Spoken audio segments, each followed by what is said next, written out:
The strategic significance of the Pacific is not lost on the Pacific Islands. At the same time, the Pacific is sensitive to being drawn into the middle of rising tensions between U.S. and China. What Pacific leaders have been clear about is the desire for partner engagement in a way that is respectful, effective, and in line with PIF priorities. Hi, I'm Kathryn Paik, Senior Fellow for the Australia Chair at CSIS. I'm here to talk to you about my recent Critical Questions, the 52nd Pacific Islands Forum Leaders Meeting. I decided to write this Critical Questions report because outside of traditional Pacific watchers, there are not many people in the U.S. foreign policy sphere that are familiar with the Pacific Islands Forum, called the PIF, despite the increasingly significant role this region plays in U.S. national security.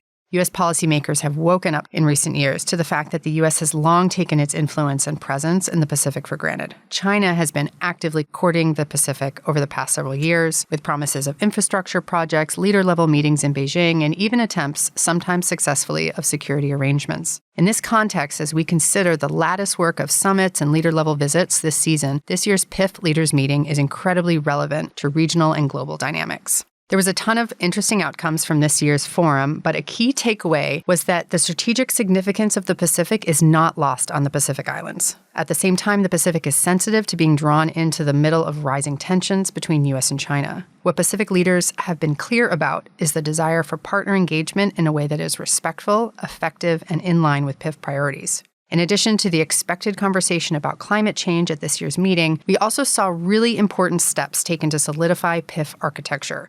The leaders also confirmed the next Secretary General will be Micronesian nominee Baron Waka. These are really significant developments, especially coming just 1 year after the PIF was almost fractured due to tensions between Micronesia and other subregions. The focus on implementation and action is a clear message to U.S. policymakers. While leader-level engagements and massive commitments have landed well in the region, now is the time for follow-through. The first test of this will be if Congress funds the recently concluded compacts of free association, but successfully implementing other promised programming will also be critical.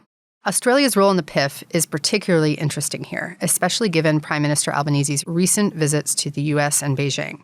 Australia has become a global actor and major security partner for the U.S., as demonstrated through initiatives like AUKUS and the Quad. But Pacific Island opinion on these mechanisms is very mixed. This leaves Australia in a position of balancing its broader national security concerns with ensuring that it demonstrates commitment to Pacific priorities and objectives. This year, we saw a real push by other members of the PIF for Australia to play a stronger role in combating climate change, such as by committing to a total reduction of coal. While Albanese did not go this far, he did announce an unprecedented Australia-Tuvalu treaty. While this deal itself presents room for debate, as I get into, it gets at a key Pacific concern: the loss of not just landmass, but of cultural heritage, identity, and national interests. This brings us back to a topic that U.S. policymakers should be keenly paying attention to: Pacific efforts to reach international consensus on maintaining sovereignty and statehood despite sea level rise. The PIF is urging larger partners to formally sign on to their declaration on sea level rise. Short of that, U.S. policymakers should consider innovative ways to ensure Pacific nations have the certainty they are looking for.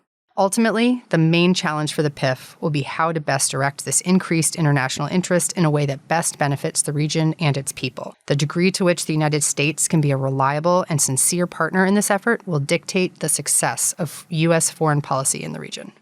To read the full Critical Questions publication, the 52nd Pacific Island Forum Leaders Meeting, please visit csis.org.